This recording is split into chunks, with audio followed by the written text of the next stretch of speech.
കൂട്ടുകാരെ, ഡാഡ്സ് വ്ലോഗിലേക്ക് സ്വാഗതം. ഞാനിന്ന് ഉണ്ടാക്കാൻ പോകുന്നത് ഒരു ബ്രിഞ്ചോൾ തൈര് കറിയാണ്. ബ്രിഞ്ചോൾ ഒന്നും അധികം ആർക്കും ഇഷ്ടമല്ല, അതുകൊണ്ട് ഇതൊരു വ്യത്യസ്തമായി ഒന്ന് ഉണ്ടാക്കി നോക്കാമെന്ന് കരുതി.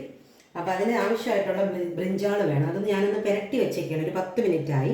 മുളക് പൊടി, മഞ്ഞൾപ്പൊടി, മല്ലിപ്പൊടി, പിന്നെ ഉപ്പ് ഇത്രയും ഇട്ടൊന്ന് പുരട്ടി വെച്ചേക്കുന്ന ബ്രിഞ്ചോൾ. ഇത് നമുക്കൊന്ന് ഷാലോ ഫ്രൈ ചെയ്ത് കുറച്ച് വെളിച്ചെണ്ണയിലൊന്ന് ഫ്രൈ ചെയ്തെടുക്കാം.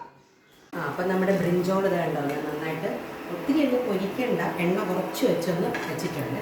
ഇനി കടുക് വറുക്കാം. അതിലേക്ക് ചൂടായ പാനിലേക്ക് കുറച്ച് വെളിച്ചെണ്ണ ഒഴിക്കുക. അല്പം കടുക്, അല്പം ജീരകം, പിന്നെ കുഞ്ഞുള്ളി, വറ്റൽമുളക്, കറിവേപ്പില.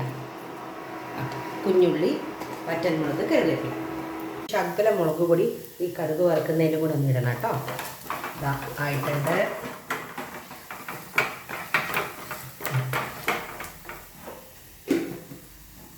ഇവിടെ ബ്രിഞ്ചോൾ നമുക്ക് തൈരിലോട്ട് ഇടാം. തൈരിനകത്ത് ഒരല്പം ഉപ്പിട്ടോണം, ആവശ്യത്തിന് വെള്ളം കൂടെ ഒഴിച്ചോ. നമ്മുടെ കടുക് വറുത്തതും കൂടെ അടിക്കാം.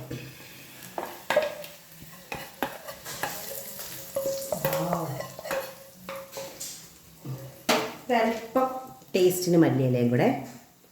Okay, mix well.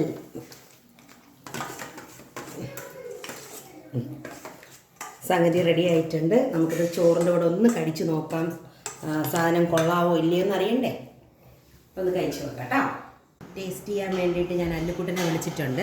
ഞാൻ ഇച്ചിരി ചോറിനകത്ത് കറി ഇട്ട് എടുത്തിട്ടുണ്ട്. അവന് കൊടുത്തു നോക്കാം, അവൻ്റെ അഭിപ്രായം അറിയാം. ഓക്കെ, ഇഷ്ടപ്പെട്ടോ? കൊള്ളാവോ? അപ്പോൾ സക്സസ് ആയിട്ടുണ്ട് കേട്ടോ. അപ്പോൾ ഇനി ഞാനൊന്ന് കഴിച്ച് നോക്കാം, കൊള്ളാവോ ഇല്ലയോ എന്ന് അറിയണ്ടേ? കൊള്ളാം, സംഗതി കറക്റ്റാണ്. ഇപ്പോൾ ട്രൈ ചെയ്ത് നോക്കണം എല്ലാവരും. ഇഷ്ടപ്പെട്ടെങ്കിൽ ചാനൽ സബ്സ്ക്രൈബ് ചെയ്യണം, സപ്പോർട്ട് ചെയ്യണം. Thank you.